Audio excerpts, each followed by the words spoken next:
me ei itse asiassa tiedetä tarkalleen, että miten tai miksi avaruus syntyi.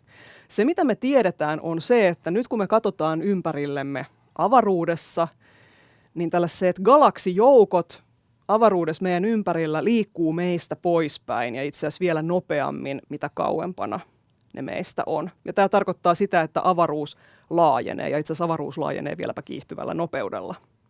Mutta jos avaruus laajenee nykyään, niin se näyttää aina laajentuneen, niin sehän tarkoittaa sitä, että joskus avaruus on ollut paljon pienempi. Ja nykyään on saatu selville, että noin 13,8 miljardia vuotta sitten koko avaruus oli ihan hirveän pieni ja kuuma ja tiheä. Siellä ei ollut vielä mitään tähtiä tai planeettoja siinä vaiheessa.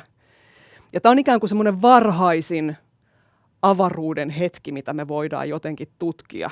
Että mitä tapahtui hetkeä ennen tätä, niin me ei niin kuin ymmärretä niitä luonnonlakeja, jotka silloin vallitsi.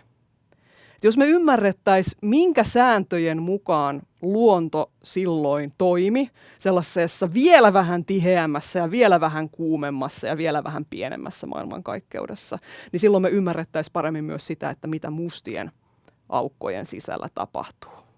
Me ei voida muuta tehdä kuin yrittää selvittää niitä luonnonlakeja, että me päästään pureutumaan kiinni näihin oikeasti ehkäpä maailmankaikkeuden kaikkein kiinnostavimpiin kysymyksiin.